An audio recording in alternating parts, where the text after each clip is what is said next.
कंगना दीदी हमारी बहन उसमें से एक है जिनको कि इस देश में राजनीति करने का मौका मिला।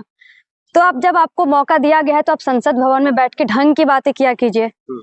मीडिया के सामने जब आप बात करती है तो महिला मुद्दे पे बात कर लिया कीजिए कि या फिर कुछ ढंग का बात ऐसा कीजिए जो कि जनहित में हो। लेकिन आप टपोरा टपोरी करने पे आ गए हो, मतलब आप बिल्कुल बदतमीजी करने पे आ गई हो। और आपका ये पहली बार नहीं, आपका तो इतिहास है। जब किसान आंदोलन हो रहा था आपने ये बोल दिया था कि माँ बहनें जो बैठी हैं वो भाड़ी की लाई हुई हैं।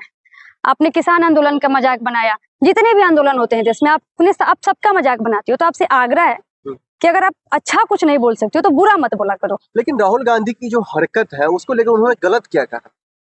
मैं पूछना चाहती हूँ राहुल गांधी की क्या हरकत है? उनका बिल्कुल कूल बन के आना हरकत है, सीढ़ियों पे बैठ के चाय पी लेना गलत है।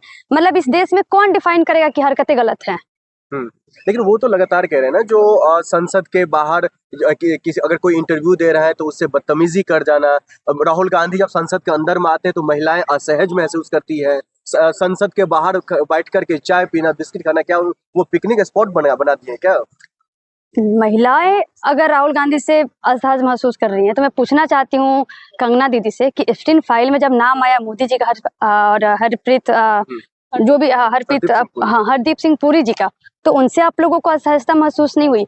जब आपके एक मनोहर लाल जी थे जिनका एक वीडियो आया सामने कि हाईवे पे उनका सेक्स करते हुआ वीडियो आया, तब आपको असहज महसूस नहीं हुआ? जब मणिपुर में महिलाएं नंगा घुमा दी गई तब आपको असहज महसूस नहीं हुआ? लेकिन यहाँ पे कोई एक व्यक्ति जो कि आपका एलओपी है, आप उसके बारे में ऐसी बातचीत कर रहे हो कि आपको उससे असहज महसूस हो रहा है। लेकिन इससे पहले भी स्मृति ईरानी भी आरोप लगा रही थी जब वो संसद में थी तो फ्लाइंग किस देने को लेकर। इनके पास कोई मुद्दा नहीं है, तो देश को गुमराह करने के लिए ये लोग हमेशा नेहरू को टारगेट करते हैं, गांधी को टारगेट करते हैं, आज राहुल गांधी को टारगेट कर रहे हैं। हम में से कोई आगे बढ़ेगा कांग्रेसी बन के और जन मुद्दे पे बातचीत करेगा तो हमें टारगेट किया जाएगा। तो इनके पास कोई मुद्दा नहीं है, तो देश को गुमराह करने के लिए उलझुल बातचीत हमेशा करते रहते हैं। लेकिन राहुल गांधी को लेकर के ओम बिरला साहब जो अभी अध्यक्ष है वो भी लगातार उनको टारगेट करते हुए दिखाई देते हैं। जो इनका तौर तरीका, इनका रहन सहन जो संसद के अंदर का होना चाहिए वो नहीं है।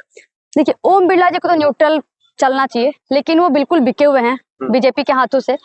मैं बोलना चाहती हूँ ओम बिरला जी से कि आपको एक जिम्मेवारी पद दिया गया है, आप उस पद की गरिमा को बनाए रखिए। आप किसी एक पार्टी के विशेष के तो नहीं है, तो आप पूरे सबकी बातचीत को लेके आगे बढ़ा कीजिए। अब आप डिफेंड करने लगते हो कि मैंने मोदी जी को रोका यहाँ आने से। भैया उनके पास जवाब नहीं है इसलिए वो रुके हुए हैं। तो आप इतना प्रोटेक्ट मत किया कीजिए।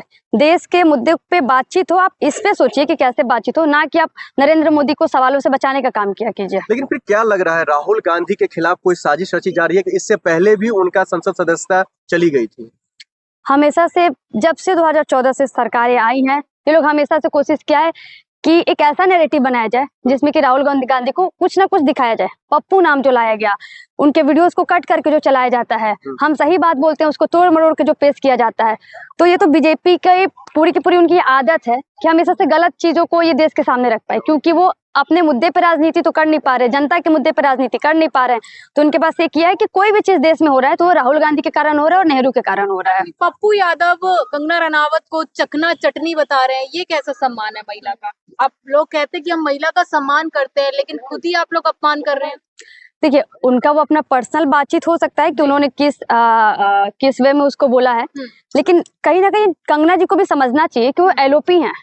आप एलओपी के बारे में ऐसा नहीं बोल सकते। वो जब एक देश होता है उसमें जो विपक्षी पार्टी उनका एक अहम रोल होता है, उसमें जो एलओपी होता है वो नेता होता है, उसका एक अहम रोल होता है। आप कैसे बोल सकते हो आप हमारे एलओपी को? तो कंगना सही तो बोल रही है, राहुल गांधी का ड्रेसिंग सेंस जो है टपोरी जैसा है, जो है कभी भी कहीं भी बैठ जाते हैं, उठ जाते हैं। सिंसियर कब होंगे राहुल गांधी? मैं पूछना चाहती हूँ कि जब इस देश की लड़ाई लड़ी जा रही थी, इस देश की आजादी की लड़ाई जब लड़ी जा रही थी, सबसे अलग कोई कपड़ा पहना था वो गांधी जी पहने थे, तो क्या आप लोग उस समय उनको नंगा पुंगा बोल देते?